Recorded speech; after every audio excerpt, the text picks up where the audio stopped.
Assalamualaikum warahmatullahi wabarakatuh. Pada video kali ini, kami dari kelompok 3 akan mempresentasikan hasil diskusi kami terkait soal-soal pada UK2, yang dimana kelompok kami terdiri dari Bakti Utomo, Imas Nasya Fitri, Hadian Habibullah, Rizky Agung, Trisantoro, dan saya sendiri Fadilatus Sofia. Nah, jadi yang pertama itu adalah pengaruh aspek budaya pada individu dalam mempengaruhi perilaku konsumen. Pada video kali ini kami akan memberikan contoh dari pakaian dan penampilan. Nah, di mana contohnya ini di dalam budaya Amerika, orang Amerika tuh biasa menggunakan memiliki budaya individualisme. Nah, di mana budaya individualisme ini membuat mereka lebih cenderung menggunakan pakaian yang menunjukkan kepada diri mereka, juga keunikannya. Nah, jadi contohnya dari sini itu adalah seperti brand Urban Outfitters, di mana koleksi-koleksi mereka itu menawarkan produk-produk yang ekstrinsik atau bisa jadi unik gitu dan juga beragam. Jadi masyarakat di Amerika cenderung akan membeli outfit-outfit yang menunjukkan kepribadian mereka. Nah, untuk pengaruh aspek budaya yang kedua itu ada dari kebiasaan kerja dan pekerja. Nah, di mana budaya dalam Jerman mereka itu terbiasa dengan kedisiplinan dan ketepatan waktu. Jadi mereka pasti akan juga menggunakan produk-produk yang mendorong mereka untuk bisa menjadi disiplin atau juga bertepatan dengan waktu. Nah, contohnya ini dengan brand BMW, di mana brand BMW ini pada iklannya mereka menawarkan kecepatan pada produk mereka gitu, sehingga pembeli yang melihat iklan tersebut akan terpapar bahwa dengan menggunakan BMW mereka tuh bisa menjadi tetap disiplin dan ketepatan waktu. Baiklah, berikutnya kelompok kami akan menjelaskan The Five Factor Model Theory atau yang dikenal dengan kepribadian besar atau kepribadian Big Five. Jadi, kepribadian Big Five ini teman-teman, yaitu merupakan salah satu kepribadian yang dapat memprediksi dan menjelaskan perilaku seseorang. Nah, pastinya di dalam the five faktor model teori ini terdapat 5. Yang pertama itu adalah keterbukaan atau bisa disebut dengan openness, kehati-hatian atau conscientiousness. Ketiga ada kecenderungan untuk extrovert atau extraversion. Ketiga ada keramahan atau agreeableness, dan yang kelima adalah neuroticism. Nah, dalam kelima itu kelompok kami mendapati atau yang kami ambil dari kelima itu salah satunya yaitu extraversion atau yang disebut dengan extrovert. Nah, contohnya atau ciri-cirinya yang terlihat dari extraversion itu biasanya yaitu orang-orang yang biasa mencari sensasi dan biasanya bersosialisasi, pastinya aktif dan selalu bersemangat.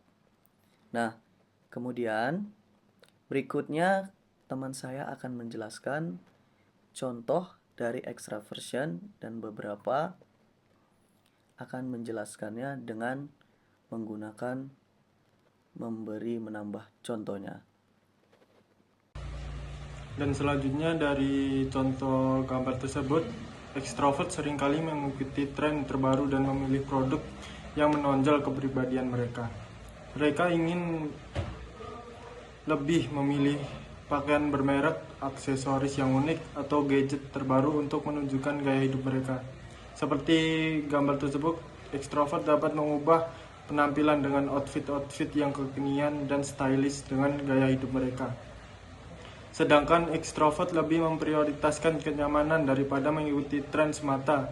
Mereka cenderung memilih produk yang membuat mereka nyaman dan percaya diri tanpa harus mengikuti tren yang sedang populer.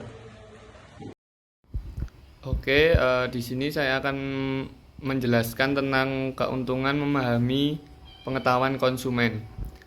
Di sini saya akan menjelaskan 2 poin, yaitu product positioning atau yang saya sebut manfaat memahami pengetahuan konsumen.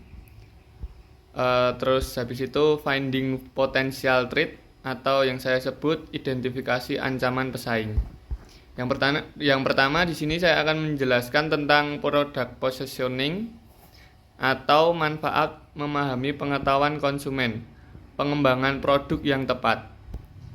Di sini dengan memahami preferensi konsumen, perusahaan dapat mengembangkan produk yang sesuai. Contohnya, merek obat A penurun panas menonjolkan manfaat tambahan seperti menghilangkan pusing atau aman untuk semua anak, tidak ada efek samping. Dan itu contoh seperti itu bisa membuat produk lebih menarik perhatian dibanding produk lain yang hanya menurunkan panas saja. Jadi di sini yang dapat ditonjolkan oleh brand itu bisa bermacam-macam, tidak hanya satu saja, tidak seperti produk yang lain. Jadi itu lebih menarik minat konsumen dari produk positioning itu. Kemudian ada finding potential threat atau identifikasi ancaman pesaing.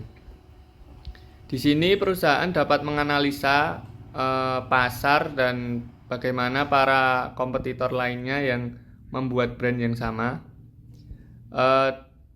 Manfaat ini dapat mengetahui persepsi konsumen terhadap produk pesaing dan membantu perusahaan mengantisipasi ancaman. Contoh, di sini ada konsumen melihat merek A lebih unggul dalam kualitas. Kemudian perusahaan harus meningkatkan kualitas produk.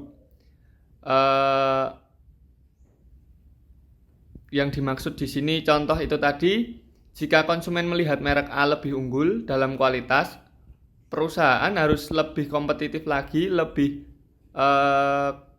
efisien lagi untuk membuat produk agar lebih baik dari produk sebelah. Seperti itu dari saya, dan selanjutnya Maslow dan Class Mobility. Hierarki kebutuhan Maslow dan Class Mobility mempengaruhi perilaku konsumen dengan menentukan apa yang dianggap penting oleh individu tersebut dan bagaimana cara mereka memilih untuk kebutuhan tersebut. Dalam hierarki Maslow, konsumen itu lebih memilih kebutuhan dasar seperti memenuhi kebutuhan dasar pangan, fisiologis, dan keamanan sebelum mereka meningkatkan ke kebutuhan sosial, penghargaan, dan aktualisasi sosial. Sementara itu, class mobility yaitu memungkinkan seorang yang naik kelas sosial untuk mengubah pola konsumsi dan mereka demi mencerminkan status barunya. Di sini saya akan memberikan contoh satu, yaitu contohnya seseorang karyawan dulunya yang berstatus pekerja biasa kini naik jabatannya sebagai manajer. Nah, memungkinkan dari situ ia langsung mendaftar berlangganan gym premium.